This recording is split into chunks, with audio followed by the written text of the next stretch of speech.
በስመ አብ ወወልድ ወመንፈስ ቅዱስ አሐዱ አምላክ አሜን። እንኳን በነሐሴ 17 ቀን ታስበውና ተከብረው ለሚውሉ ለቅዱሳን በዓላት በዚች ቀን አሞራዊ ቅዱስ እንጣዖስ ሰማዕትነት ያረፈበት የዕረፍቱ መታሰቢያ በዓል ከደቡብ ግብጽ አቡስ ከሚባል አውራጃ መኑፍ ከሚባል ታናሽ መንደር ቅዱስ ያዕቆብ በሰማዕትነት ያረፈበት የዕረፍቱ መታሰቢያ በዓል በሰላም አደረሳችሁ አደረሰን። ቅዱስ እንጣዖስ አሞራዊ። ነሐሴ 17 በዚች ቀን አሞራዊ ቅዱስ እንጣዖስ በሰማዕትነት ሞተ። ይህም ቅዱስ አስቀድሞ ክርስቶስን የካደ ነበር። ገንዘብ ለማከማቸትም የሚተጋ ሰው ነበር። በአንዲትም ዕለት ወደ ደማስቆ ከተማ ሄደ። የበዓላቸው ቀን ነበርና ሕዝቡ ተሰብስበው ሳሉ ወደ ምስራቃዊው ቅዱስ ቴዎድሮስ ቤተክርስቲያን ውስጥ ገባ። ገብቶም ዕቃዎችን ማቃጠል ጀመረ። መስቀልንም ሰበረ። ከዚህ በኋላ በሰማይ ውስጥ የእሳት ፍላጻዎች ይዘው ከሃዲዎችን ሲነድፏቸው አየ። እሱንም የቀኝ ጎኑን አንዲት ፍላጻ ነደፈችው። ያን ጊዜም ተጨንቆ ላቡ ተንጠፈጠፈ። ከጥልቅ ልቡም እንዲህ ብሎ ጮኸ፣ የቅዱስ ቴዎድሮስ አምላክ ይኸው እግዚአብሔር ልጅ ጌታ ኢየሱስ ክርስቶስ አመንኩብህ። ከእንግዲህ ዳግመኛ ሌላ አምላክ እንዳያመልክ በልቦናው ቃል ገባ። በቤተ ክርስቲያን ውስጥ ያሉ ክርስቲያኖችንም በእርሱ ላይ የሆነውን አላወቁትም ነበር። ነገር ግን ጩኸትንና የሚናገረውን ሰምተው አደነቁ። እምነታቸውም ጠነከረ፣ እጅግም ጸና። እንጣዖስም ኤልያስ ወደሚባል ጳጳስ ሄዶ በእርሱ ላይ የሆነውን ሁሉ ነገረውና የክርስትና ጥምቀትን የሚያጠምቀው ዘንድ ለመነው። ጳጳሱም በውሃው ላይ በጸለየ ጊዜ የብርሃን ምሰሶ እንደ ቀስተ ደመና ሆኖ ሕዝቡ ሁሉ እያዩት ወረደ። ቅዱስ እንጣዖስም ተጠመቀ። ከእርሱም ጋር ከአይሁድና ከአረሜ 10798 ያህል ሰዎች ተጠመቁ። ክብር ይግባውና የጌታችን ኢየሱስ ክርስቶስ ሥጋውና ደሙን ተቀበሉ። ቅዱስ እንጣዖስም እንዲህ አለ፣ እነሆ ይህንን እያደነኩ ሳለ በእንቅልፌ ሕልምን አየሁ። ብርሃንን የለበሰች ሴት እጄን ያዘችኝ፣ ውስጤም ወደ ኢየሩሳሌም አደረሰችኝ። ወደ መሠዊያውም አቀረበችኝ። እኔም ቅዱስ ቁርባንን ለመቀበል ተዘጋጀው። በመሠዊያውም ውስጥ ነጭ በግን አየሁ። ካህኑም በዕርፈ መስቀል በሰዋው ጊዜ ደሙ ጽዋው ውስጥ ተጨመረ። ከእርሱም የክርስቶስን ሥጋና ደም በተቀበልኩ ጊዜ ሥጋው ንጹሕ ኅብስት፣ ደሙም ጥሩ ወይን ሆነ አለ። ከዚህም በኋላ በደማስቆ ጎዳና ሲጓዝ አስቀድሞ የሚያውቁት ያዙት፣ ወደ ንጉሡም ወሰዱት። ንጉሡም ክርስቶስን በማመን እንደጸና አይቼ ጥርሶቹ ሲበተኑ አፉን በብሎታ እንዲመቱ ታዘዘ። አፉም ደምን ተመላ። ከዚህም በኋላ ውሃ ሳይሰጡ ተበሳ ግንድ ውስጥ 7 ቀን ያህል አሰሩት። ከዚያም አውጥተው ዲን፣ ሙጫ፣ ዝፍት ከስብ ጋር ባፈሉበት እሳት ውስጥ ጨመሩት። ከእርሱም የመልካም መዓዛ ሽታ ወጣ። ወታደሮቹም ከእሳት ውስጥ ቆመው ሲጸልይ ያገኙት። እሳቱም አልነካውም። ወደ ንጉሡም ወሰዱት። ንጉሡም የሥራዬን ኃይል መቼ ተማርክ አለው። ቅዱስ እንጣዖስም ንጉሡን እንዲህ አለው፣ ሥራዬንስ አላውቅም፣ ነገር ግን ክብር ይግባውና በጌታዬ በኢየሱስ ክርስቶስ ኃይል አሳፍርሃለሁ አለው። ንጉሡም ቁጣን ተመልቶ ራሱን በሰይፍ ይቆርጡት ዘንድ አዘዘ። ከዚህም በኋላ ቅዱስ እንጣዖስ ፊቱን ወደ ምስራቅ መልሶ ቆመ። እጆቹንም ዘርግቶ ነፍሱን ወደ እግዚአብሔር አማጸነ። ሲጸልይም ወደ እርሱ እንዲህ የሚል ቃል መጣ፣ ከእስጢፋኖስና ከጊዮርጊስ ጋር ታርፍ ዘንድ አገልጋይ በሰላም ና አለው። ጸሎቱንም በፈጸመ ጊዜ ራሱን ቆረጡት። ምስክርነቱንም ፈጸመ።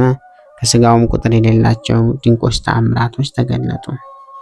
በዚህ ዕለት ታስቦና ተከብሮ የሚውለው ሌላው ቅዱስ አባታችን ቅዱስ ያዕቆብ ግብፃዊ ነው። በዚችም ቀን ከደቡብ ግብጽ አቡስ ከሚባል አውራጃ መኑፍ ከሚባል ታናሽ መንደር ቅዱስ ያዕቆብ በሰማዕትነት ሞተ።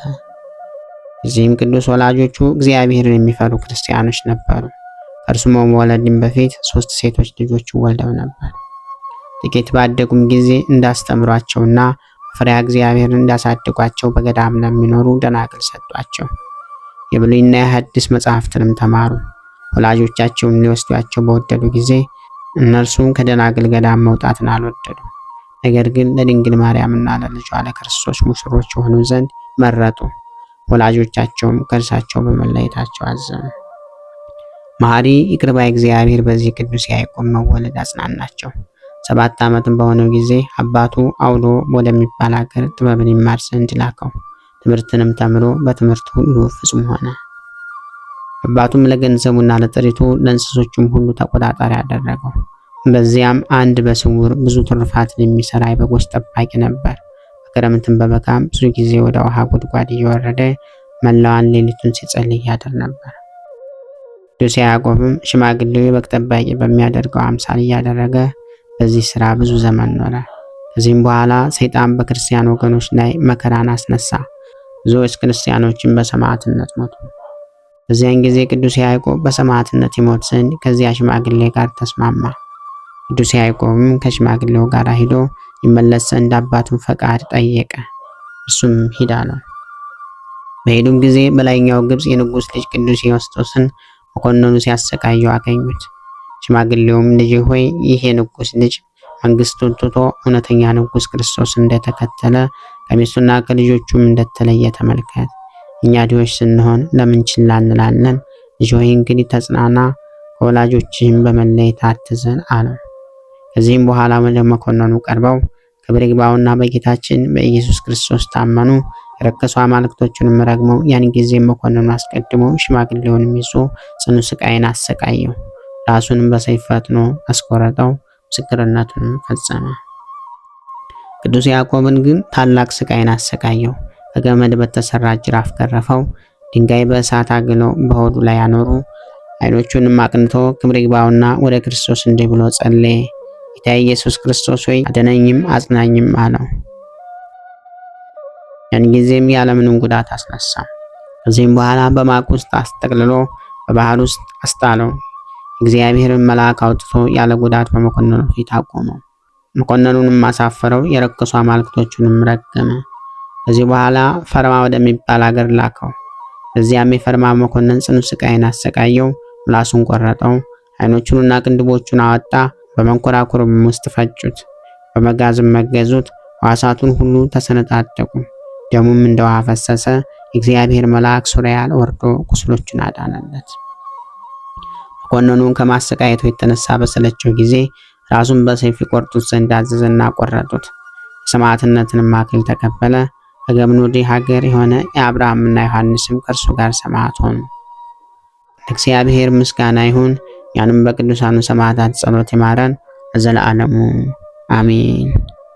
ክብር ምስጋና ይሁን አንድ አምላክ ለሚሆን ለአብ ለወልድ ለመንፈስ ቅዱስ ስም እስከ ዘለዓለሙ አሜን። ጌታ ሆይ ከብልጽግናቸው ብዛት የተነሳ ብዙ መባን ካገቡት ይልቅ የድሃይቱን አነስተኛ መባ እንደተቀበልክ ለሁል ጊዜ የሚያገለግሉህን አላፍ መላእክት እያሳሰብኩ በችግሬ ጊዜ የማቀርብልህን ምስጋና ተቀበል። እናንተም ቅዱሳን ነቢያት፣ የወንጌል ሰባኪያን ሐዋርያት፣ ሰማዕታትና ጻድቃን፣ ትጉሃን መላእክት፣ ፍጹማን ደናግል እንዲሁም ደጋጎች መነኩሳት ወይ ልጅ አዋቂ ሳይለይ የምንሰበሰብበትን የጉባኤ ቦታ ባርኮ ይህንን መጽሐፍት አዘጋጅቶ ብራና ዳምጦ የጻፈውና ያጻፈውን ከግዕዝ ወደ አማርኛ የተረጎመውን ቃለ ንባቡን በእርጋታ መንፈስና በተመስጦ ሕሊና ያዳመጠ በደለኛን ሁሉ የምታስምር የጌታ እናቱ በማርያም ጸሎት ኢየሱስ ክርስቶስ ሆይ በአንድነት ይማረን። ኢየሱስ ክርስቶስ ሆይ በአንድነት ይማረን። ኢየሱስ ክርስቶስ ሆይ በአንድነት ይማረን። ክብር ምስጋና ይሁን አንድ አምላክ ለሚሆን ለአብ ለወልድ ለመንፈስ ቅዱስ ስም እስከ ዘለዓለሙ አሜን። ወስብሐት ለእግዚአብሔር ወለወላዲቱ ድንግል ወለመስቀሉ ክቡር። ይቆየን።